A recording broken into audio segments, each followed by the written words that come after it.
Olá a todos e bem-vindos a mais um episódio do Integra QMcast. Sou Cristiane Cordeiro, assessora de Relações Institucionais e Inovação da Fundação Araucária e membro do Integra, Governança de Química e Materiais. O Integra QMcast é o podcast oficial da Integra, Governança de Química e Materiais. Nossa missão é promover a integração, fomentar negócios e inovações que gerem valor para todos os agentes do ecossistema do setor de Química e Materiais. O setor de Química e Materiais é extremamente importante para a economia da região metropolitana de Londrina. Ele é um dos 5 setores estratégicos para a inovação na região. Inclui cidades como Arapongas, Bela Vista do Paraíso, Cambé, Ibiporã, Jataizinho, Rolândia e Sertanópolis. Esse setor está presente em praticamente tudo que é produzido e consumido no Brasil, abrangendo áreas como energia, medicamentos, alimentos, construção civil e diversas indústrias. Na região metropolitana de Londrina, existem 527 empresas atuando nesse setor. De acordo com dados de 2022 da RAIS, essas empresas empregam cerca de 8 mil pessoas diretamente e geram um valor adicional fiscal anual de 1,3 bilhões. E hoje vamos falar do futuro do setor de energia e as mudanças que estão chegando na nossa cidade. Para isso, temos um convidado muito especial, Rafael Lamastra Júnior, Relações Institucionais da Comit Gás, holding operacional de distribuição de gás do Grupo Cosan, e conselheiro de administração da Compagás. Rafael, é um prazer ter você aqui.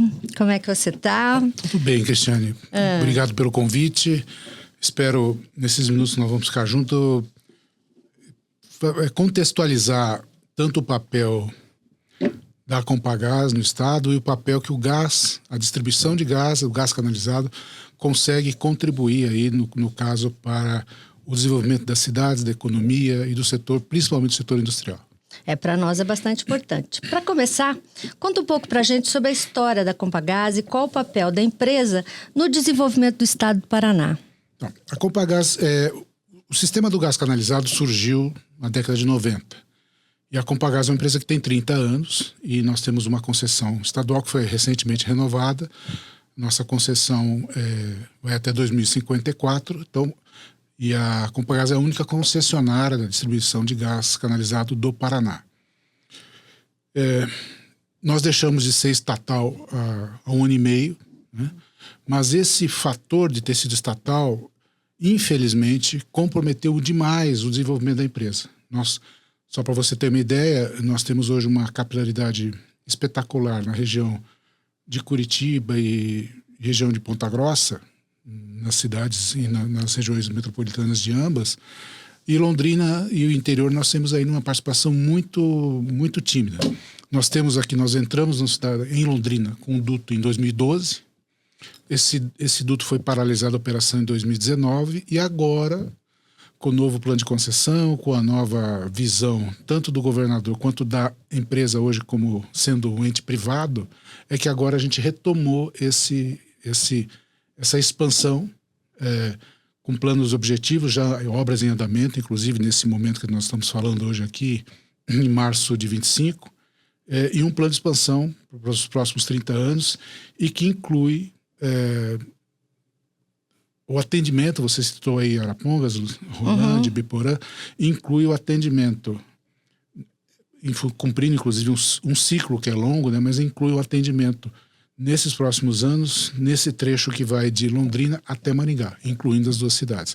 Então, assim, é uma retomada, é uma recuperação histórica, vamos falar assim, e é uma retomada desse processo de desenvolvimento, porque o gás permite isso, né? Eu tenho falado muito e eu como londrinense, nós temos uma... eu sempre tenho que responder essa pergunta por que Ponta Grossa cresceu tanto do ponto de vista da industrialização nos últimos anos? Ponta Grossa, o próprio governador fala isso, Ponta Grossa é a nova Campinas, como foi Campinas há 30, 40 anos atrás no estado de São Paulo. Todas as grandes indústrias principais, muitas do setor químico, você falou aqui, o nosso núcleo aqui é da área de química e materiais, muita do setor químico, muita do setor de vidro e de alimentação estão indo para Ponta Grossa em função da disponibilidade do gás canalizado. Tá, mas... Então, e esse desenvolvimento que a gente quer fazer É isso que região. eu queria que você comentasse, né? Quais os motivos para chegar até Londrina só agora? Qual a expansão o que vai beneficiar a nossa cidade e região? O motivo que só levar agora infelizmente, esses encontros dizem, fui presidente da Compagás durante 6 anos. Deixei, neste momento que nós estamos falando hoje, eu deixei a presidência da companhia 1 semana. Passei para essa posição que você citou na nossa abertura. Mas, infelizmente, a companhia padeceu nesses últimos anos, até 2019, depois de lá para cá, a gente entrou no processo de recuperação do nosso prazo de concessão, nós tivemos que fazer um plano do gás que o Estado não tinha. Nós tivemos que fazer um novo contrato de concessão. Aí depois entramos no processo de venda, que a empresa era controlada pela Copel e a Copel queria fazer a venda. Tudo isso não permitiu que a empresa se desenvolvesse, porque você sempre depende de um plano de negócio consistente, porque você tem que estar... todo o plano de negócio ali tem um tempo para ser depreciado, enfim. Por diversas condições empresariais, realmente e não havia uma meta também para a interiorização. Com o novo contrato, aí sim, o governo estabeleceu, e é um contrato de concessão, e agora estamos caminhando para cá. Você vê Londrina como estratégico para isso? Estar aqui, chegar até aqui? Com toda modéstia, assim, é o contrário. Eu vejo que Londrina tem que entender que o gás é estratégico, como Ponta Grossa percebeu. Porque quando uma empresa, uma indústria de grande porte, principalmente nesses setores, química, metalurgia, os setores que utilizam, ou então indústrias que se utilizam do gás como matéria-prima, essas indústrias, quando chegam no governo de estado, por exemplo, assim, queremos instalar uma indústria no Paraná. Para onde nós podemos ir? Hoje, Londrina não está no rol. Não está no menu. Daqui pode ir para Londrina, pode ir para Maringá. Não, nós não temos nós como londrinenses, nós não temos essa possibilidade. Essa indústria está indo para Fazenda Rio Grande, Araucária, Curitiba, Ponta Grossa, Castro. Nós acabamos de inaugurar em Ponta Grossa uma unidade nova da fábrica de garrafas para Ambev, que utiliza muito gás, precisa do gás. Essa indústria não poderia ser aqui, por exemplo, porque não tem o gás. E foi para Ponta Grossa. Mas isso vai mudar, né, agora? Essa que é a ideia. Bom para nós. Então, o que muda, respondendo à sua pergunta? Londrina entra num ciclo e num nível de competitividade que você consegue ter um empresário chegando, uma indústria chegando. Vou repetir, nós acabamos de inaugurar outra indústria da LG, que faz televisões, eletrônica, que está construindo uma fábrica gigantesca em Fazenda Rio Grande, na região metropolitana de Curitiba, uma indústria de linha branca, geladeiras e tudo. Está indo para lá por causa do gás. Vamos inaugurar agora, recentemente, o contrato já está em fase de assinaturas, em Ponta Grossa também, uma fábrica da Nissin, que faz... É a maior fábrica da Nissin fora do Japão. Será em Ponta Grossa, porque eles precisam de gás. Então, esse nível de competitividade, a hora que o empresário senta com o governo do estado, você não tinha a pastinha de Londrina. Londrina oferece isso, tem terreno, tem mão de obra qualificada, que a gente tem que... Quantas universidades nós temos aqui? Você sabe isso 10. Muito melhor que eu. 10 universidades. Que cidade... Você acha que Ponta Grossa tem esse nível de qualificação? Não tem. Não. Mas nós temos aqui outros skills, outros elementos que nós podemos estar competindo, mas não tinha. Temos energia, temos água, temos aí o aquífero Guarani, que é gigantesco, espetacular, mas não tínhamos gás. Tem tudo para dar certo, então. Sim, agora é o momento da gente entrar no jogo. A gente, quando digo Londrina... Londrina. E região, porque é toda uma região que vai ser privilegiada com esse gás. A Compagás acabou de assinar, repito, neste março de 2025, já 2 contratos em Cambé, inclusive. Os nossos novos clientes que estarão conectados já nos próximos meses, com biometano, que aliás é um outro item que a gente pode explorar na sequência, são de Cambé. Então, ou seja, a região inteira vai ser beneficiada. Isso é muito bom. Então, eu já ia te perguntar isso, como que podia transformar a cidade.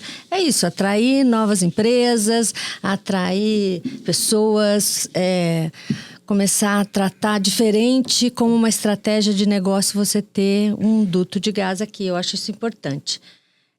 A gente está vivendo uma era de inovação tecnológica no setor de energia. Essa transição energética, várias formas, todo mundo, em todo lugar que você vai, fala sobre isso. Quais as inovações que a Compagás tem trazido para o mercado e como elas estão mudando o setor de gás natural? O gás natural já é considerado, por si só, um combustível de transição, que nós chamamos. Que é o combustível que está partindo do petróleo para algum lugar lá no futuro que a gente não sabe, que pode ser hidrogênio, pode ser... Hoje, imagina-se que seja hidrogênio. No meio do caminho pode virar energia atômica, a gente não sabe. Isso aí pertence aos cientistas e o que vai acontecer no mercado naquele momento. O próprio transporte elétrico agora está perdendo força, inclusive, fora nos Estados Unidos e em outros países. Enfim, não se sabe. Mas nesse meio tempo, nesse período, porque há um raciocínio de que o petróleo é finito, como o gás também é finito, o gás natural. Mas o gás vai durar mais 30, 40 anos além do petróleo, lá na frente. Então, o mundo da energia entende o gás natural, que é fóssil, mas é um fóssil que tem muito menos emissões que o GLP, por exemplo, ou que o petróleo, ou que o diesel, como um combustível de transição. E agora, a Compagás já vem há alguns anos, na verdade, todo o setor de distribuição, e a Compagás começou esse trabalho. Eu tive o privilégio de iniciar esse trabalho em 2020, lá. Nós estamos inserindo a companhia, inserindo no nosso portfólio, no nosso mix, o biometano, que é um gás renovável, sustentável, produzido localmente, com muito menos impacto, praticamente zero emissões. Então, esse é um momento de inovação e de muita diferenciação que a gente aí estamos colocando a Compagás na vanguarda em relação a isso, que está existindo na distribuição no gás canalizado. Por exemplo, este projeto Londrina-Maringá, que vai incluir até 2032, de Ibiporã até Maringá, passando por todos os municípios daquelas cidades ali daquele trecho. Todo esse trajeto, esse duto vai ser alimentado, vai ser abastecido com biometano. Não haverá gás natural. Por quê? Porque é uma demanda do próprio mercado. É uma demanda do mercado.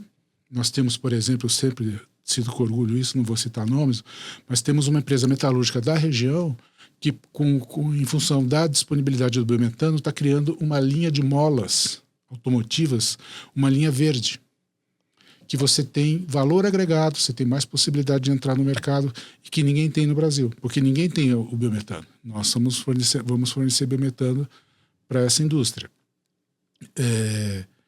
E além disso, nós temos a questão de você não estar recolhendo imposto lá na Bolívia ou na entrada aqui em Mato Grosso do Sul ou no Rio de Janeiro por causa do gás do pré-sal e recolhendo aqui dentro do estado. Porque o gás, por exemplo, a molécula que a gente chama de biometano que vai abastecer Londrina está vindo da região. A molécula que vai abastecer Maringá a partir agora de 2026, ela vai estar sendo gerada dentro de um aterro de lixo, que aí vem a questão da circularidade, da energia renovável. Sustentabilidade, que eu queria que você falasse dentro de Maringá. Uhum. Ou seja, gerando emprego local, gerando recolhimento de imposto local. É uma conta de extremo ganha-ganha. Não, isso é importante. E a pesquisa, como é que você vê para entrar nisso? Não entendi. A pesquisa, nós temos 10 universidades, áreas de pesquisa. Você acha importante isso? Eu acho importante. Essa conexão? Nós temos apoiado vários projetos, inclusive alguns vinculados à própria universidade. O biometano ainda tem muita novidade na área de biometano. Tem muita gente já trabalhando há alguns anos nisso, mas o biometano tem, por exemplo, o gás natural. Você cava o poço onshore ou offshore e explora, purifica, tira os elementos lá, processa, tira gás carbônico e coloca no duto e ele circula. O biometano você pode fazer de várias esterco animal, origens, de planta, você tem de lixo, você tem uma série de lodo do saneamento, você tem uma série uma série de variáveis. De formas de gerar esse biometano. Por isso, e aí entra... E pode ser uma coisa meio regionalizada, né? O que tem em cada região que pode... regionalizada, tá? Isso é bom. O Paraná, para você ter... É o segundo maior potencial do país de geração de biometano. O primeiro é São Paulo, em função do volume de usinas de cana-de-açúcar. Usinas e, consequentemente, de áreas plantadas. O Paraná é o segundo. Nós temos um pouquinho de cana, mas nós temos... O Paraná é o primeiro estado brasileiro na produção de proteína de frango. Eu ia comentar o frango. E vai ser, até o final do ano, o primeiro estado brasileiro na produção de proteína suína. Isso nos dá uma vantagem. Nós somos o segundo estado brasileiro na produção de grãos. Então você produz a soja, o milho, o sorgo, o malte, você tem o resíduo. O resíduo que é o que vai produzir. Tudo isso você coloca no biodigestor e isso vira gás. Então e aí entra a pesquisa, porque você tem... Aí não é a minha área, né? Aí você tem a bactéria que vai fazer isso reagir melhor, você tem a combinação, por exemplo, lodo. Acho que era importante até citar na minha biografia aqui, nós temos o CI Biogás, que é uma empresa de pesquisa, e eu sou presidente do conselho do CI Biogás. É até uma incoerência, o pessoal fala, mas você é presidente de uma empresa de energia fóssil... Sim, porque eu penso o biometano como negócio. E aí eles me fizeram esse convite para eu estar junto. Eles estão estudando, por exemplo, hoje, muito a questão do suíno, que é uma novidade. E só tem 2 estados que têm essa potencialidade, que é Paraná e Santa Catarina. Eles têm um estudo, por exemplo, para lodo. O lodo é o esgoto. Né? O esgoto, Só que o lodo por si só, não é minha praia, né? Mas coisas que eu sei. O lodo por si só não gera biometano em quantidade e qualidade. Aí eles têm que adicionar vegetais, resto de roçagem. Então a pesquisa é fundamental. Não, e ele envolve toda uma cadeia, né? E a indústria também, que entra com o desenvolvimento de P&D, isso é bastante importante. Só para você também, em Curitiba tem uma iniciativa que eles juntam o lodo com o resíduo que sobra do Ceasa. Que tem um outro tipo de característica que dá a liga. Eu nem chego perto porque o cheiro não é bom. Não deve Mas ser. Enfim. Mas o resultado é bom. O resultado é bom, porque vai gerar um volume e qualidade na molécula de biometano. Não, isso é bom. Então, eu acho que cada insumo ele tem um equilíbrio para gerar bom biometano. Isso é bom.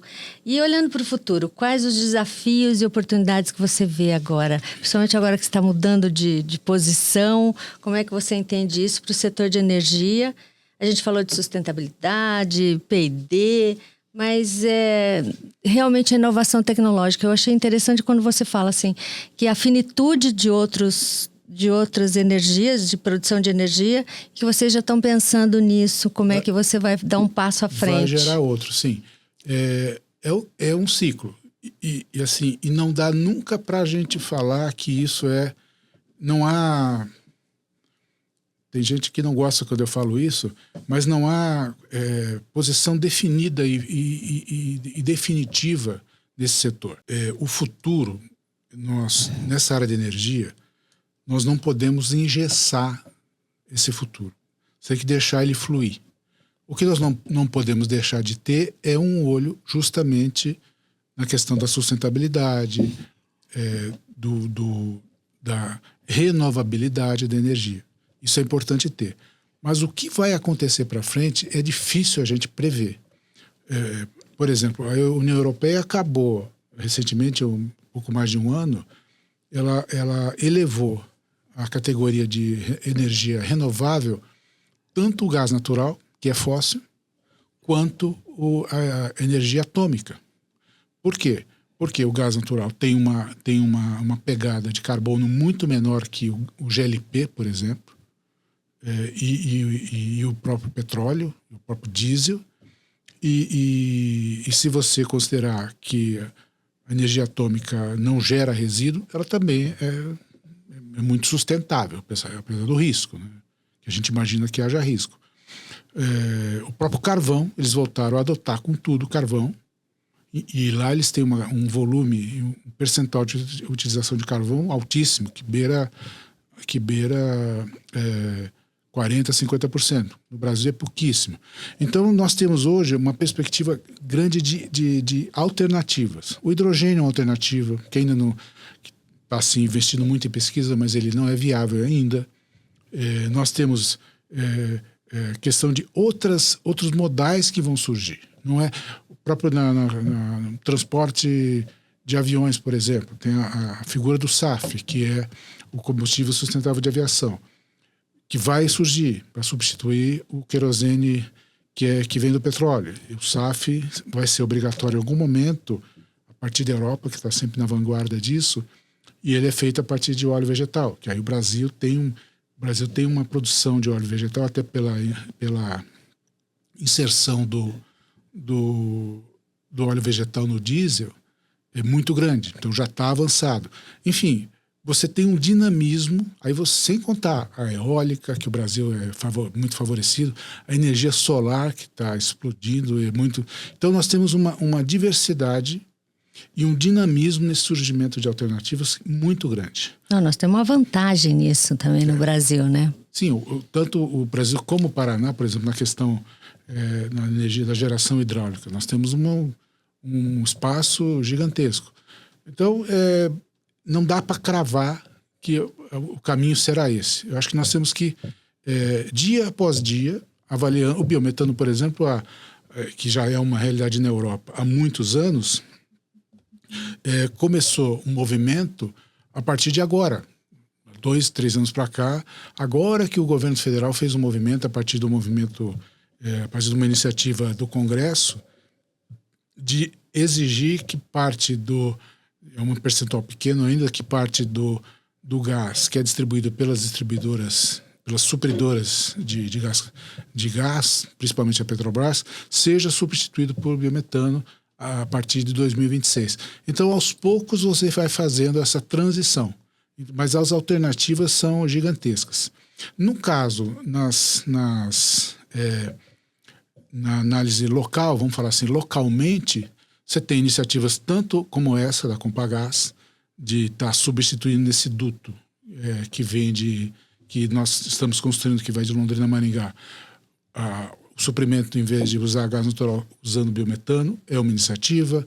Nós já temos, no interior de São Paulo, um duto que foi feito conectando produção de usinas de álcool e açúcar para a cidade de Presidente Prudente. O duto tem 60 quilômetros, ele é abastecido.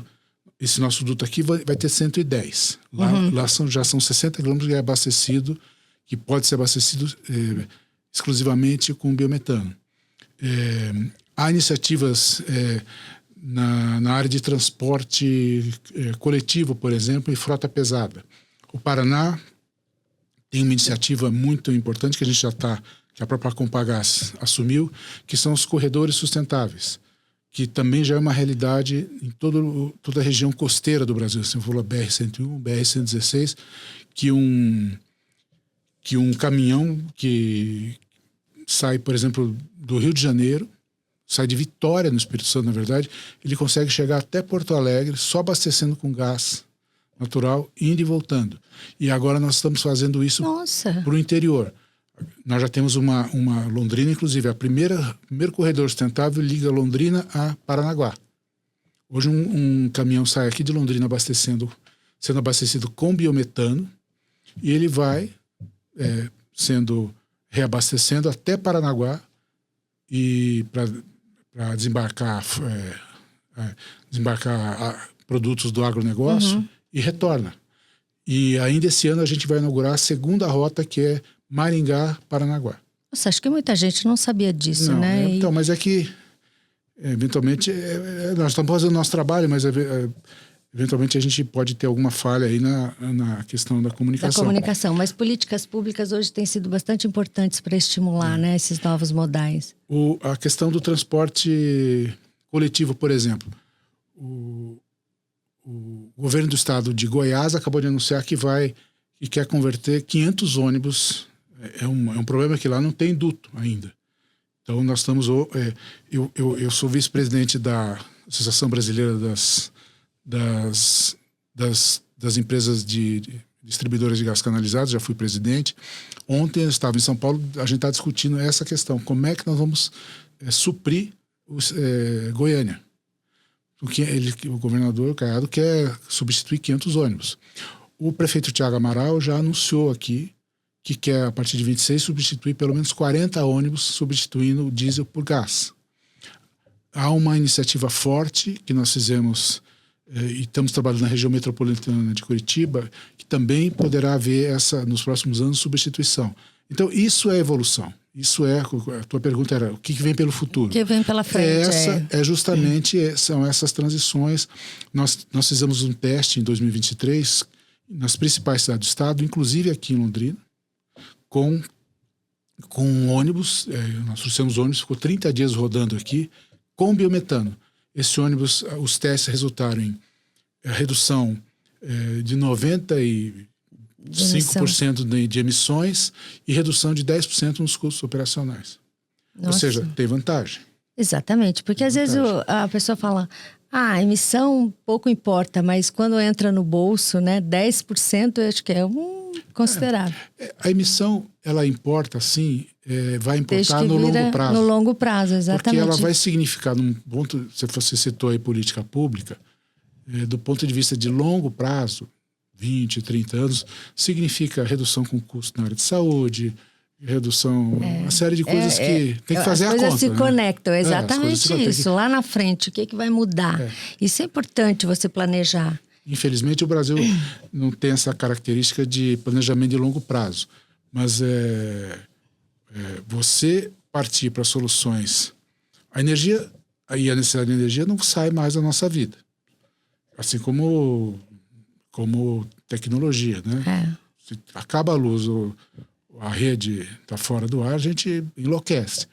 Então você tem que buscar dentro no caso da energia, dentro dessa necessidade, saídas que nos permitam estender mais a vida útil do planeta, melhorar a saúde das pessoas no longo prazo. E é isso que a gente tem trabalhado. É isso que a gente discute muito em cidades inteligentes. Qualidade de vida, né? Sim. Então, às vezes, a pessoa pode não entender naquele pequeno universo dele, mas esse planejamento para o futuro vai impactar exatamente nisso.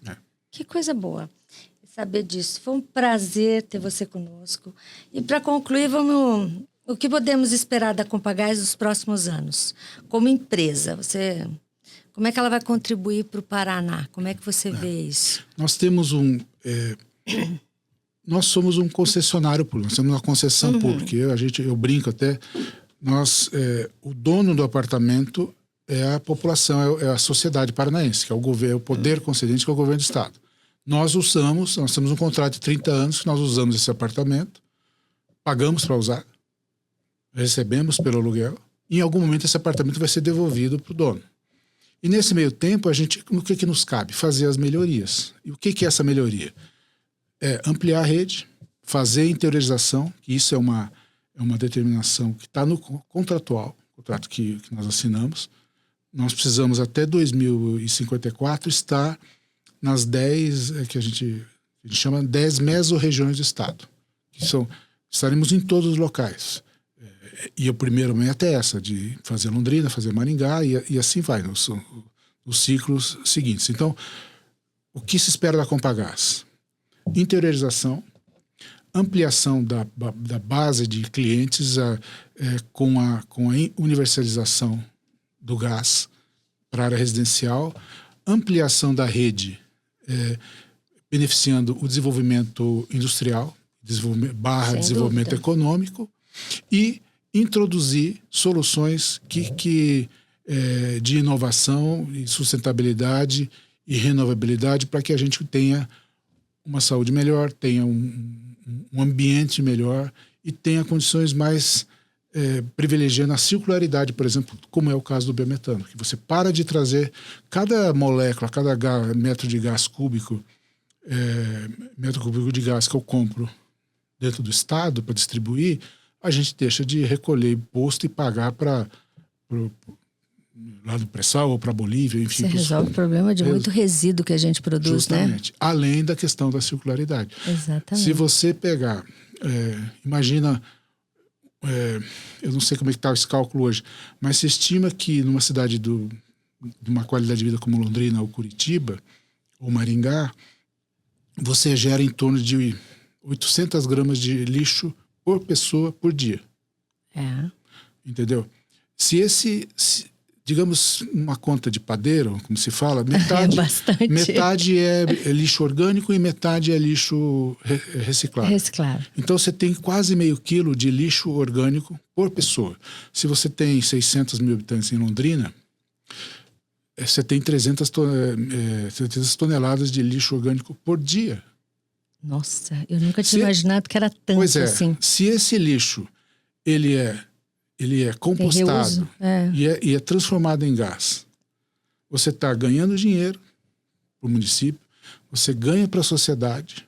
Gera novos negócios e esse lixo também. não deixa de ser enterrado. Então, assim, é um novo uma pensar, evolução, né? A gente tem que pensar diferente agora. Coisa boa, Rafael. Obrigado. Foi muito gostoso. Eu aprendi bastante, coisas que eu não tinha ideia do que a Compagás fazia. Então, foi legal você compartilhar o que vocês têm planejado, o que pode acontecer. E eu espero que todos vocês, os nossos ouvintes também, possam ter aprendido e ter entendido o que é inovação no setor de energia, que é uma discussão hoje que todo dia a gente comenta, mesmo que sem querer, as pessoas falam de novos modais, o que está acontecendo, de alguma maneira ele acontece na nossa vida.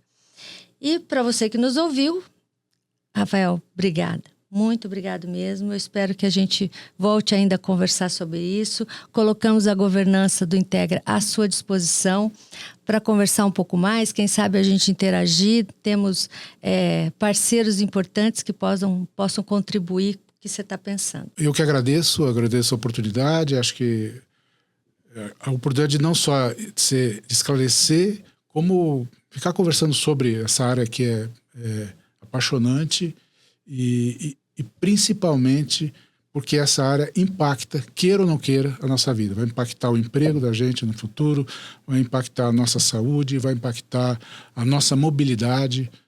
Todos os aspectos da nossa vida giram em torno da questão da energia. Isso é sempre bom estar podendo esclarecer, passar informações e aproveitar oportunidades como essa. Eu que agradeço. Para você, agradecemos a companhia. Esperamos que esse podcast tenha sido esclarecedor sobre o futuro do setor de energia e a importância da expansão da Compagás. Não deixe de acompanhar os próximos episódios, onde a gente vai continuar discutindo inovação, sustentabilidade. E até lá, acompanhe a gente no nosso YouTube.